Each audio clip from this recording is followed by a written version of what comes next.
नागपूरच्या सीताबडी बाजारात खरेदी करता तुफान गर्दी आहे। फुल बाजारात विक्री करता दाखल झालेले आहेत। फुल मार्केटमध्ये विक्रेत्यांमध्ये आनंदाचं वातावरण आहे, पण ग्राहक फुलं महाग झाली असली तरी मात्र पैशाला काही मोल नसतं।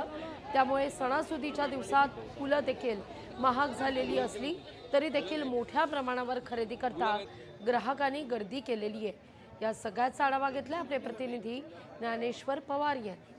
आज लक्ष्मीपूजनाच्या दिवशी जे आहे ते फुलाला अधिकचं महत्त्व असतं। पूजेसाठी, घर सजावटीसाठी, गाडी सजावटीसाठी, ऑफिसेस सजवण्यासाठी विविध प्रकारचे फुलं जे आहे ते खरेदी केले जात असतात। आणि नागपूरच्या बर्डी परिसरात जर पाहाल तर सकाळपासूनच मोठी गर्दी जी आहे ते फुलं खरेदी करण्यासाठी या फुल मार्केट बाजारामध्ये एकूण लावलेले आहे। विविध प्रकारचे फुलं जे आहे ते या ठिकाणी बाजारामध्ये उपलब्ध झालेले आहे। एकूणच विशेष म्हणजे झेंडू असेल, पिवळी शेवंती असेल, पांढरी शेवंती, गुलाब असेल आणि विविध वेगवेगळ्या प्रकारचे फुलं जे आहेत ते आज सध्याला बाजारामध्ये दाखल झालेले आहे। आणि सकाळपासूनच मोठ्या प्रमाणामध्ये लोक जे आहेत ते फुलं खरेदी करण्यासाठी येत आहे। विशेष म्हणजे झेंडूच्या फुलाला अनन्यसाधारण महत्त्व जे आहे ते एकूणच दिले जात असतं आणि मोठ्या प्रमाणात झेंडूच्या फुलाची देखील विक्री जी आहे ते होत असते। आपल्यासोबत काही या ठिकाणचे दुकानदार आहे, आपण त्यांच्याशी बोलूया कशा पद्धतीने आज सकाळपासून गर्दी सुरू आहे काका ते सांगा। आणि सध्याला दर कसे आहेत?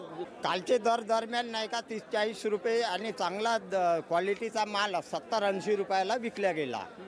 आणि रात्रीचं मार्केट होतं 30 ते 40 रुपये चांगल्या क्वालिटीचा माल। आणि आता जे शॉर्टेज पडलेला आहे सकाळला 9 ते 10च्या दरम्यान तो एकदम मार्केटने झेप घेतलेली आहे। तो गेला 100 ते 80 रुपयापर्यंत आता चालू आहे। बाजारात कोणकोणते फुलं उपलब्ध आहे आणि कुठून हे फुलं सर्व येतात? हो, हे शेवंती येतात अहमदनगर, बँगलोर, पुणे इथनं येतात। आणि हे जे लोकल आहे हिंगोली, बँगलोर हा झेंडू येतात। आणि नागपूर मार्केटला लोकल झेंडू येतात। फुलांची आवक कमी झाली, त्याचबरोबर ग्राहकांची गर्दी वाढल्याने फुलांचे दर जे आहे ते वाढले। त्यामुळे व्यापाऱ्यांमध्ये देखील आता समाधानाचं वातावरण या ठिकाणी पाहायला मिळत आहे। लोकशाही मराठी करता मी ज्ञानेश्वर पवार, नागपूर। लोकशाही मराठी ऐका, पहा, जागरूक रहा।